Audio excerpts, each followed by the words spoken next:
The life of a hitman is often romanticized in Hollywood. In reality, however, persons eager to kill for money share many characteristics with those who routinely kill for any other cause. Even by the norms of their chosen trade, the assassins on this list have earned a reputation for being especially ruthless.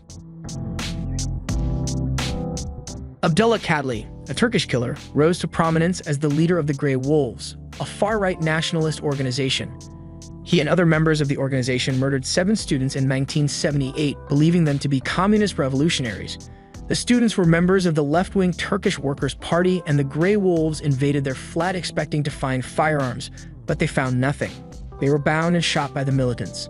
Mehmet Ali Akka, another member of Catli's Grey Wolves, attempted to assassinate Pope John Paul II in 1981. Akka had been imprisoned for the murder of a journalist 2 years prior, and Catli had gotten him out. Some claim Catli orchestrated the Pope's murder attempt for financial gain. Catli was then recruited by the Turkish spy agency MIT. He carried out attacks against the Armenian Liberation Movement in exchange for heroin from MIT. Catli was imprisoned in France in 1984 and Switzerland in 1988 for cocaine smuggling. He escaped in 1990 and went back to becoming a murderer, this time for the Turkish police. Beginning in 1993, the police began kidnapping and killing members of the Kurdistan Workers' Party, which advocated for Kurdish autonomy in Turkey. Catli not only carried out the murders, but he also scammed money from his victims by offering to protect them before kidnapping and murdering them. Catli died in a car accident in 1996, which sparked outrage throughout Turkey. He was traveling with a top police officer and member of parliament, despite the fact that he was still wanted by the police for killings committed in the 1970s. The collision showed the government relationship with the Turkish mafia. According to estimates, Catli's gang murdered 4,000 persons whose activities were deemed detrimental to state interests.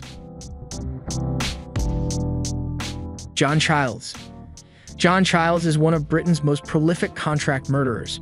According to one crime writer who spoke with Childs, the only time he laughs is when he talks about killing. Childs signed his first deal in November 1974.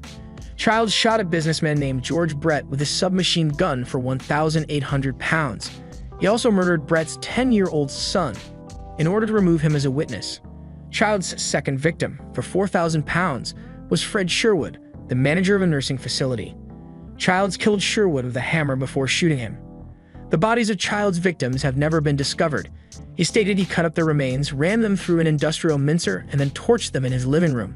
When Childs was apprehended, he said he was working for Terry Pinfold and alongside Harry McKinney. Based on Childs' testimony, both men were sentenced to severe jail terms in 1980. They were imprisoned for more than 20 years before their convictions were overturned, with a court ruling that Childs was a pathological liar. Sretko Kalinic. The Zeman clan was the most powerful criminal organization in southeastern Europe between 2000 and 2003. The organization was an outgrowth of the Serbian mafia, with the usual gangster penchant for nicknames. They included crooks known as the Fool and the Rat. Sretko the Beast Kalinic was their most vicious member. Kalinic gained his moniker in part due to his penchant for dismembering bodies. As a favor, he was also willing to kill. When he killed a man called Branko Jeftovic in 2004, he said he did so out of friendship and not for money, as a retaliation for another Zeman clan member's request. The Zeman clan assassinated Serbian Prime Minister Zoran Djindjic in 2003. Kalinic was one of the attack's masterminds and was convicted in absentia to 30 years in jail until being apprehended in 2010. In 2012, he and another inmate attempted to escape from prison. He smashed through bars, jumped out a window, and overcame a guard before being apprehended and imprisoned once more. While Prime Minister Djindjic is certainly the most well-known of Kalinic's victims, his most infamous murder is that of Milan Jurisic. Jurisic, a Zeman member, was murdered with a bludgeon in 2006. Kalinic and 2 others sliced the body into pieces. Much of the body was flushed away, but some was crushed up, cooked, and eaten, marking one of several cannibalistic deaths attributed to the beast. Jurisic's skin was removed and utilized to create a mask. Christopher Flannery. Christopher Dale Flannery is known in Australia as Mr. Rent-A-Kill. He had been a lifelong criminal, beginning at the age of 14 with burglary and auto theft. He was paid tens of thousands of dollars to kill people by the conclusion of his career.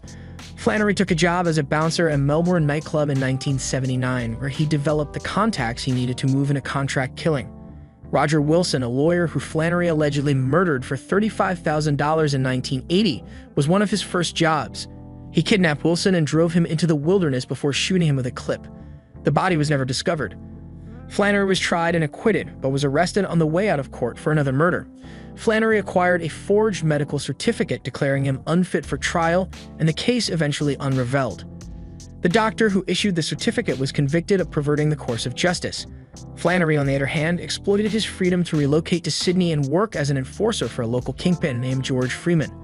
Flannery, according to one of Freeman's sons, used to have a price for an arm, a price for a leg, a price for a kid. Flannery was involved in a five-way gang battle in Sydney in the 1980s, during which he killed at least 13 people. He also shot an undercover cop named McDrury, earning Flannery $50,000. However, being the most prolific and lethal hired murderer in the country earned Flannery adversaries. Someone shot him outside his residence in January 1985, injuring him. Flannery then left his flat on May 9 that year after receiving a call from Freeman. He was never seen again, and his body has yet to be discovered. A skeleton discovered in 2013 in the dunes of southern Sydney was supposed to be Flannery's, but DNA tests proved different. Frank Schweihs. Frank the German Schweihs is one of Chicago's most known and notorious hitmen. Former city police officers described him as a cold-blooded, tough killer who would murder anyone if ordered to. He was known to remind his victim that what goes around comes around before murdering them.